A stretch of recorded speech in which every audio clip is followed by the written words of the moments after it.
Welcome back to Animals Comparison. Every year, thousands of people bring home a wild animal thinking it'll make an amazing pet and end up realizing sometimes too late that the adorable baby they fell in love with has grown into something unmanageable, dangerous, or deeply unhappy in captivity. In today's video, we're pounding down 10 wild animals you should never keep as a pet and breaking down exactly why each one goes wrong. If you're new here, hit subscribe. We drop a new animal breakdown every week. Let's get into it. 10. The slow loris. The slow loris has become one of the most viral animals on the internet. Its huge round eyes and slow, deliberate movements have turned it into one of the most in-demand exotic pets on the planet. Videos of slow lorises being tickled, eating rice balls, and holding tiny umbrellas have racked up hundreds of millions of views, and the comments are full of people asking where they can get one. What those videos never show is the reality behind the slow loris trade, one of the cruelest wildlife trades in the world. Slow lorises are the only venomous primates on Earth. They produce a toxin from glands near their elbows and mix it with their saliva to deliver a venomous bite. To make them safe to sell, poachers and dealers routinely rip out or clip their teeth with nail clippers or wire cutters with no anesthesia, a process that frequently causes fatal infection, shock, or blood loss. An estimated 30 to 90% of slow lorises die during capture and transport before they ever reach a buyer. The ones that survive arrive psychologically damaged and physically compromised, completely unable to live out any of their natural behaviors. They're nocturnal animals with eyes built for total darkness, and keeping them in a lit house causes constant stress. Those viral clips of a loris raising its arms when tickled aren't cute. That's the animal reaching towards its venom gland because it's terrified. Every share of one of those videos fuels demand for an animal whose capture involves mutilation and mass death. 9. The raccoon. Raccoons are some of North America's most intelligent and charismatic wild animals, and baby raccoons are genuinely adorable, playful, curious, affectionate, easy to bottle feed and bond with. It's easy to see why people treat them like a quirky alternative to a dog or cat. But raccoons go through a dramatic shift once they hit sexual maturity, around 1 to 2 years old.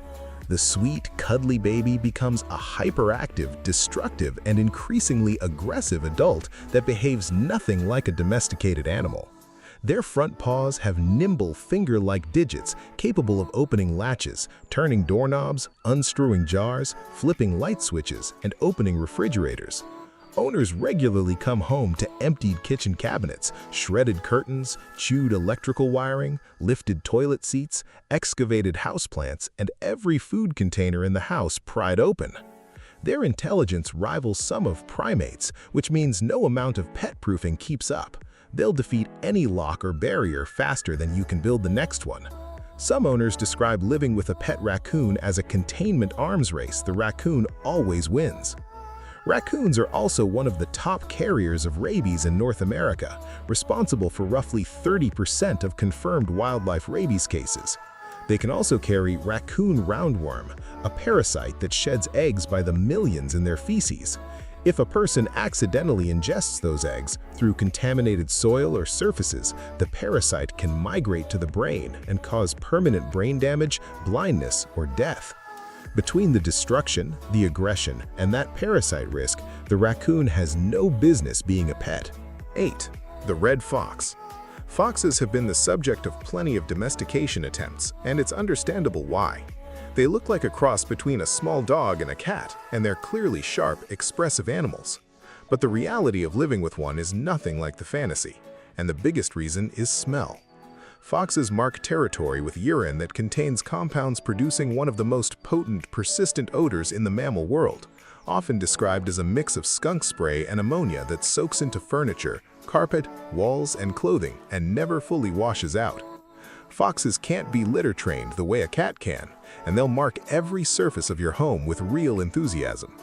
On top of the smell, foxes are hyperactive, nocturnal, and compulsively destructive diggers, putting carpets, gardens, and upholstery at risk. They're also loud, producing screams, barks, and shrieks that spike during breeding season.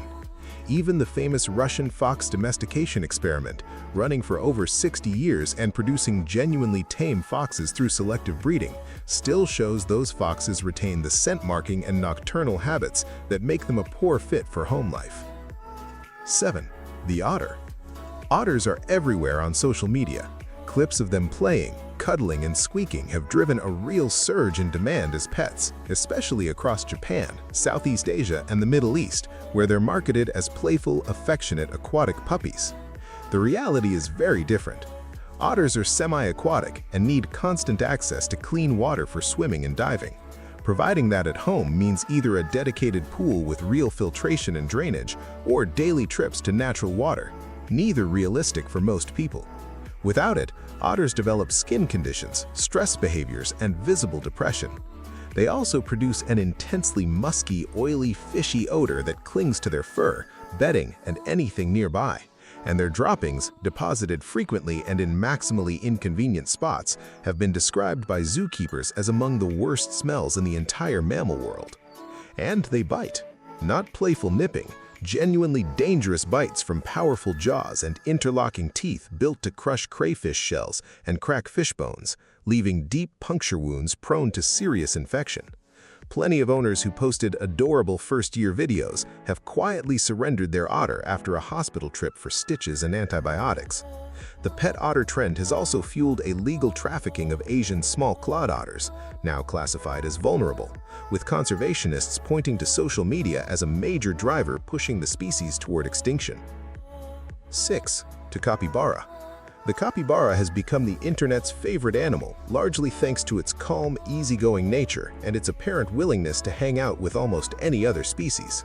That reputation has fueled real demand for capybaras as pets in states where ownership is legal, often from people who don't fully grasp what they're taking on.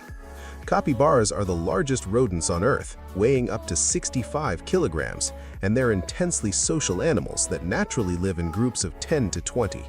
Keeping just one is effectively a life sentence of loneliness, and solitary capybaras commonly develop anxiety, aggression, and self-harming behaviors. They also need a large outdoor space with pool or pond access. They're semi-aquatic and need regular submersion for skin health and temperature regulation. Their diet is mostly grasses, and they need to eat huge amounts of roughage to wear down teeth that never stop growing. Without that, dental problems develop that are painful, expensive, and potentially fatal. They're also faster and stronger than people expect, and a 65-kilogram rodent that decides it isn't going back in its enclosure is not something most people can physically handle. 5. The pet monkey. The pet monkey is one of the oldest, most persistent bad ideas in the exotic pet world. Capuchins, marmosets, squirrel monkeys, and spider monkeys have been sold as pets for decades, and the appeal is obvious.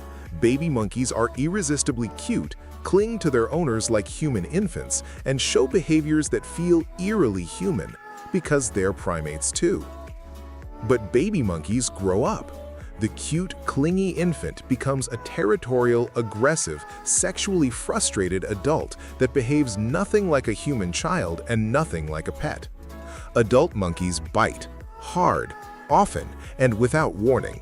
And those bites carry real medical risk, since primates can transmit diseases like herpes B virus, tuberculosis, and various gastrointestinal parasites through saliva and blood.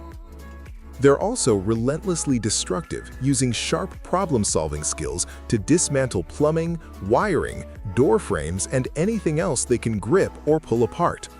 Worst of all, monkeys raised in isolation from their own species are often deeply psychologically damaged, developing rocking, self-biting, and hair-pulling behaviors that are unmistakable signs of chronic stress and suffering. 4. Venomous snakes. Venomous snakes are kept as pets by a surprisingly large number of people worldwide, and in many U.S. states, it's completely legal to own cobras, mambas, rattlesnakes, and gaboon vipers with no permit, no training, no insurance, and no inspection. The only thing separating a king cobra from the neighborhood it's kept in is whatever enclosure its owner deemed secure, and that judgment is wrong far more often than it should be. Venomous snake escapes happen regularly across the US, and when a cobra or viper gets loose in a residential area, it becomes a genuine public safety emergency, triggering evacuations, school closures, and search operations that can cost tens of thousands of dollars.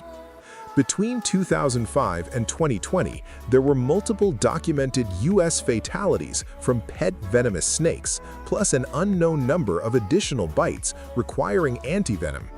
Antivenom for exotic species isn't routinely stocked at most hospitals, and sourcing the right one for a snake native to another continent can take hours or days, time a bite victim may not have.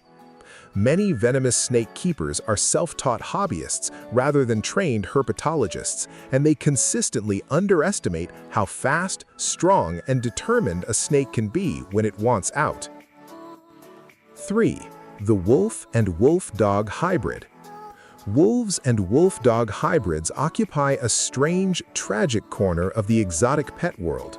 People are drawn to the idea of a loyal, wild-looking companion, but wolves are not dogs. Despite sharing over 99% of their DNA, wolves and domestic dogs split onto separate evolutionary paths at least 15,000 years ago, during which dogs were selectively bred for friendliness, obedience, and reading human social cues. Wolves were not. No amount of love, early socialization, or careful raising will make a wolf behave like a dog. They're inherently shy, anxious, and unpredictable around anything unfamiliar, lacking the drive toward human bonding that millennia of breeding gave dogs. They're also destructive on a scale that makes a badly behaved Labrador look tame, capable of tearing through drywall, shredding furniture, and digging or climbing past fencing that would contain any dog breed. Proper containment requires fencing at least 2.5 meters high, buried at least a meter underground. They howl for hours at night, and they can turn aggressive during mating season, feeding, or in response to triggers invisible to their owners, hormonal shifts in family members, unfamiliar visitors, or other animals nearby. Sanctuaries across the U.S. are overwhelmed with wolf dogs surrendered within a year of being bought as cute, fluffy puppies, and some that can't be placed are ultimately euthanized. 2. The tiger. The tiger is the largest cat on Earth, and there are more tigers in captivity in the United States than exist in the wild worldwide. Estimates put U.S. captive tigers between 5,000 and 10,000, compared to roughly 4,500 remaining in the wild. Most of these captive tigers live in private facilities, roadside zoos, and private homes rather than accredited sanctuaries. And in some states, it's genuinely easier to buy a tiger than adopt a shelter dog. A tiger cub costs as little as a few $1,000s, and for the first few months, seems like a manageable, photogenic pet. But cubs grow fast. Within 2 years, that same tiger weighs over 200 kilograms, eats 5 to 7 kilograms of raw meat a day, and has the strength and instincts to kill its owner with a single swipe. Properly housing, feeding, and providing veterinary care for a captive tiger costs an estimated $5,000 to $20,000 a year, and many private owners simply can't keep up, leading to malnourished tigers in inadequate enclosures at roadside attractions, with escaped or abandoned animals often ending up at already overwhelmed sanctuaries. 1. The chimpanzee. The chimpanzee is the single clearest argument against keeping wild animals as pets, for a simple reason. Chimps are similar enough to us that people convince themselves the experiment will work, and different enough that when it fails catastrophically. Baby chimpanzees are expressive, deeply cute, and capable of forming what feels like genuine reciprocal bonds with their caregivers. They can learn sign language, use tools, recognize themselves in mirrors, and show emotions humans instantly recognize. For a few years, they seem like the ultimate companion, practically human. But chimpanzees are wild animals 5 to 8 times stronger than an adult human, and as they hit sexual maturity around 8 to 10 years old, they go through dramatic behavioral changes.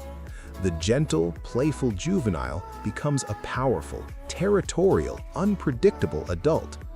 Males in particular grow more aggressive as hormonal shifts drive normal chimpanzee social development that is fundamentally incompatible with a human household. A mature male raised by humans doesn't understand why his family won't submit to his dominance displays the way a wild troop would. And in case after case, that mismatch ends with an animal too strong and too unpredictable to manage, one that eventually injures or kills the people who raised it. The most infamous case is Travis, a 14-year-old chimpanzee in Stamford, Connecticut, who attacked his owner's friend in 2009 with a ferocity that shocked the country. The victim survived but needed a face transplant, and Travis was shot and killed by police. The incident led directly to the Federal Captive Primate Safety Act, banning interstate commerce of primates as pets. But thousands of chimpanzees and other primates remain in private hands across the country, and the risk of another Travis is very real. No matter how much you love a wild animal, how well you care for it, or how confident you feel managing it, it is still a wild animal, and it always will be. That's our list of 10 wild animals you should never keep as a pet. Of course, there are plenty of others we didn't cover. Let us know in the comments which ones you'd add. If you enjoyed this breakdown, smash the like button, subscribe if you haven't already, and turn on notifications so you don't miss the next one. Thanks for watching Animals Comparison. I'll see you in the next video.